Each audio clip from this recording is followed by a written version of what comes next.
जिस दिन वो प्रकाश निकल जाएगा ये शरीर गर्म हो जाएगा, ठंडा हो जाएगा। क्या होगा? ठंडा हो जाएगा।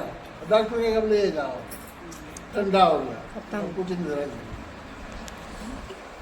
तो समझो, जब तक वो है तब तक हमारा अस्तित्व है, तब तक हम करते हैं। जिस दिन वो निकल जाएगा उस दिन ये सड़ जाएगा, गल जाएगा। तो यह शरीर है कि सड़ जाएगा, गल जाएगा, जल जाएगा। ऐसे पहले परमात्मा से प्रेम करना, यही होगा। तो बर्बाद होगा। ऐसे ही सड़ जाए, गल जाए, जल जाए, उससे पहले परमात्मा से प्रेम होता है। अगर प्रेम होगा तो जिंदगी हमारी सफल हो जाएगी, वरना ये जिंदगी अधूरा। फिर लाख पछताए कुछ नहीं होना। इसके लिए बहुत आवश्यक जो सत्संग, अति आवश्यकता है। सत्संग के बगैर आप एक भी कदम आगे नहीं चल पाओगे, एक भी कदम नहीं। सत्संग इतनी आवश्यकता है, जैसे हम कोई भाषा है, हिंदी, अंग्रेजी, उर्दू भाषा, जो हमने बचपन में पढ़ा ABCD, अगर हमको छोड़ो कुछ लिखना चाहेंगे तो लिख पाएंगे क्या? है बच्चों, हमने कखारा पढ़ा, क ख र ग, अगर इसको छोड़ो कुछ लिखना चाहेंगे तो लिख पाएंगे क्या? नहीं। उसको छोड़कर कुछ नहीं लिख पाएंगे ना, बोल पाएंगे। तो सत्संग ज्ञान से पहले जरूरत था, जन्म के बाद जरूरत है, और मरते मरते दम तक सत्संग की जरूरत है। और जिन लोगों ने सत्संग किया उसके जीवन आनंद में। सत्संग बहुत बड़ी चीज है। सत्संग से बड़ी कोई धरती में कोई चीज है ही नहीं।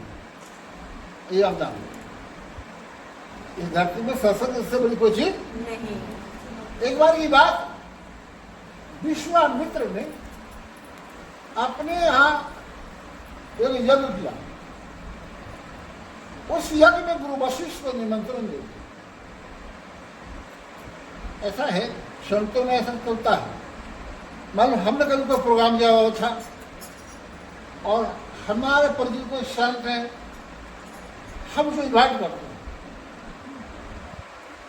तो इन्वाइट करने के बाद आमंत्रण करने के बाद जब वो विदा होता है तब उसको दक्षिणा भी देते हैं। समझ गए? ये हमारे में आज भी शुरू चलने वाले। ये आपके घर ब्राह्मण आए, भोजन दिमाया तो जाते से दक्षिणा देते हैं। संत महात्मा के घर में पहुंचते हैं, भोजन के बाद जब जाते दक्षिणा देते हैं। तो विश्वामित्र ने जब यज्ञ किया तो गुरु वशिष्ठ को बुलाए उस यज्ञ में। यज्ञ समापन हुआ, भोजन हुआ, जो जाने लगे तो 10,000 अश्वमेध जल का फल दक्षिणा में दिया। क्या दिया? आप लोग सुन भी रहे हो नहीं? 10,000 अश्वमेध जल का फल। अश्वमेध जल बहुत बड़ी होती है, बहुत बड़ी। युधिष्ठिर का पसीना छूट गया था। युधिष्ठिर का पसीना छूट गया एक जगह में। मालूम आप लोग सुना? जब महाभारत युद्ध हुआ, हजारों लाखों लोग मारे गए। उस पाप से छुटकारा पाने के लिए भगवान कृष्ण ने अश्वमेध यज्ञ का सलाह दिया। ये पाप से छुटकारा मिलना चाहिए, बहुत पाप हो। लाखों स्त्रियां विधवा हुई, लाखों बच्चे अनाथ हुए, लाखों मर्डर हो गया, कत्ल हो गए। अश्वमेध यज्ञ खाना, अश्वमेध यज्ञ में घंटा बांध दिया था। जैसे आपके साथ पंखा चलता है, इसी यज्ञ मंडप में घंटा बांध दिया। यज्ञ पूरा होगा तो घंटा अपने आप बजेगा। ये भगवान कृष्ण अब नगर के गांव के और सारे लोग आए, भोजन किए, मन पसंद दक्षिणा लिए। कोई घोड़ा, कोई हाथी, कोई सोना, कोई चांदी, कोई पाली, सब लोग खा पी कर चले गए, दान दक्षिणा चले गए। तो घंटा नहीं बजा।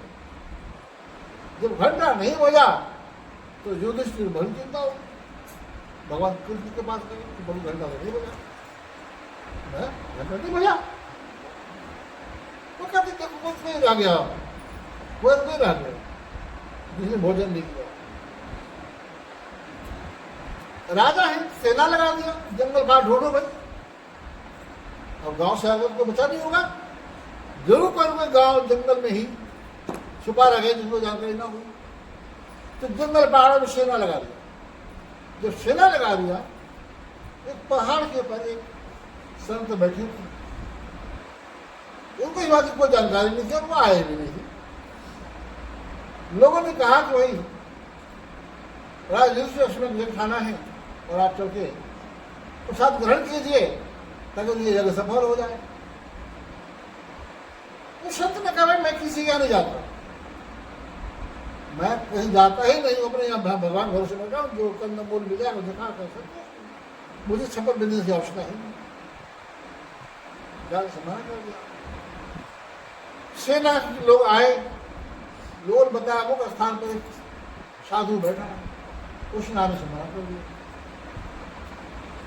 फिर लगा सोचने कि हमारे राज्य में, हमारी सीमा में हमारे घर आए, ऐसा कुछ नहीं होता जाएगा। अभी जाता उठा के लाता हूँ।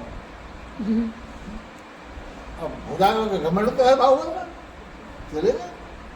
वो साधु भी समझ गया किसी को भुजाओं का घमंड है। उसने कहा भाई चलो कैसे, वो छड़ी है, छोड़ डाला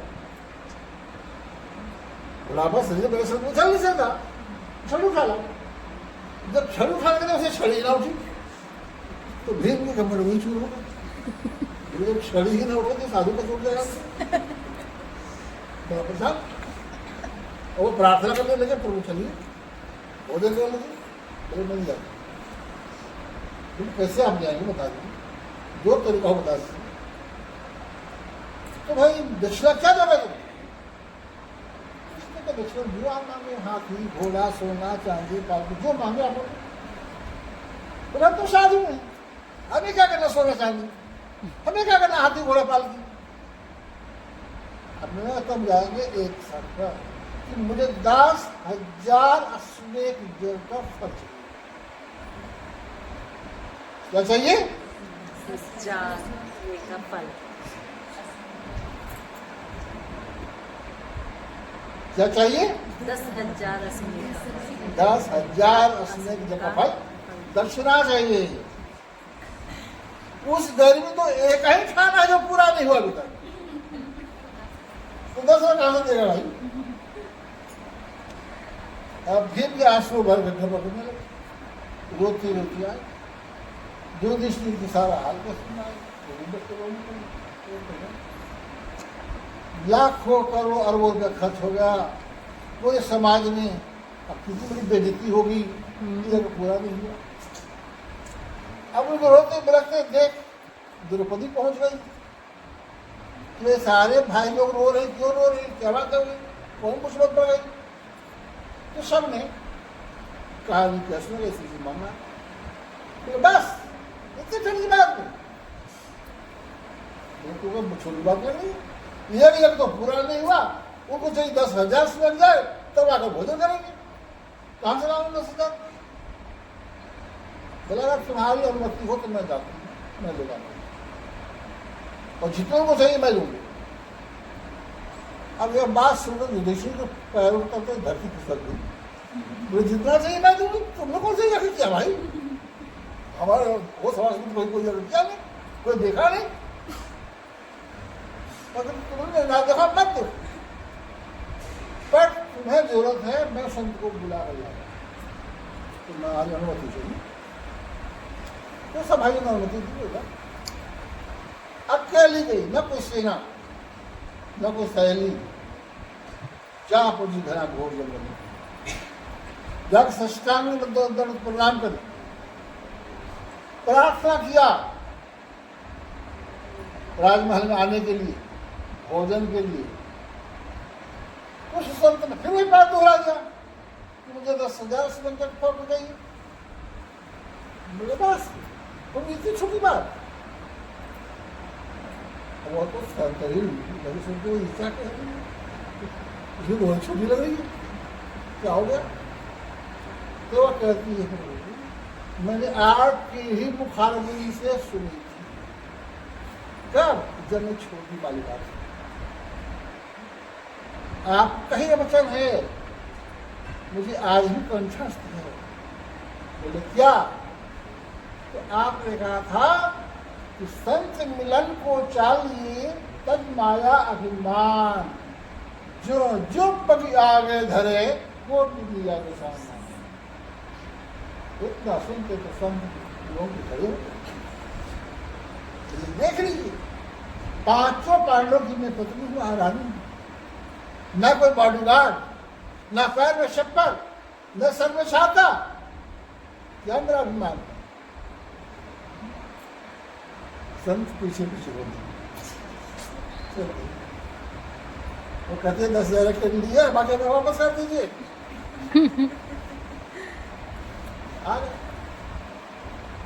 आने के बाद 32 भोग 56 व्यंजन द्रौपदी ने अपने हाथों से खिला दिया, नौकरानियों के नहीं। अब पांचों भाई बड़े आश्चर्यचकित, भीम की आंख से आंसू नहीं रुक रहा, उनके हाथ से छड़ी नहीं हिल पाई थी उनकी, और द्रौपदी ले आई, पता नहीं चला जब कब करी कहां से करी, किसी को होता पता नहीं। तो एक ने पूछा भी कि प्रभु क्या आपको 10,000 यज्ञ का फल मिला? बोले हाँ मिल गया। वो भी चुका। अब सबके पाँव तले जमीन खिसक गई कि द्रौपदी को कैसे कर लिया था। 32 भोग 56 व्यंजन बना, एक में मिला दिया। जब सब एक में मिला दिया, खाना खाए घंटा नहीं। क्यों? जब सब एक में मिला दिया तो लोगों के मन में संदेह हो गया कि संत तो बहुत ऊंचा है, लेकिन लगता है किसी नीच घर का जन्म है, जन्म को पता नहीं। मन में यह शंका, जब मन में शंका उधर का संशय आत्मा विनष्टि, जब संशय वही विनाश घर है। अगर घंटा नहीं बजा तो सबके सब भी भागे प्रकाश करने के बाद प्रभु ऐसा हुआ, घंटा नहीं बजा। भगवान कृष्ण समझ गए। तो जब संत ने भोजन किया तो तुम्हारे मन में शंका हुई? आगे शंका तो हुई, फिर कैसे संभव? तेरे मन में शंका हुई, ऊर्जा तो पूछ लिया होता। फिर द्रौपदी से कहते, क्या द्रौपदी तुम दोबारा बुला सकते संत को? बोले क्या हुआ? बोले भैया अब तो पूरा नहीं हुआ, जो भोजन कर रहे थे तो हमारे मन में शंका हो गई कि ये 32 लोग 56 व्यंजन बनाया गया था अलग अलग स्वाद लेने के लिए, और सब एक इकट्ठा कर खिचड़ी बना दिया, तो हमको शंका हो गई थी, इसलिए शंका का बोला। भगवान कृष्ण कहते दोबारा फिर बुला लो, दोबारा 100 बार का 100 बार बुलाओ, 100 बार बुलाऊंगी तो चाहूँ तब बुलाऊंगी। फिर बुला लाई, जब दोबारा बुला लाई फिर 56 व्यंजन मिलाने लगे तो युधिष्ठिर हाथ में खड़ा हो गया, गुरुदेव ये 56 व्यंजन बनाए गए हैं अलग अलग आनंद ले लिए, आप एक में क्यों मिला दिया? तो संत क्या कहते हैं? गुरुदेव 32 भोग 56 व्यंजन ये सब द्रौपदी ने बनाया। अगर मैं एक बार उठाता हूं, मान लो हमने हलवा उठाया तो पूरी का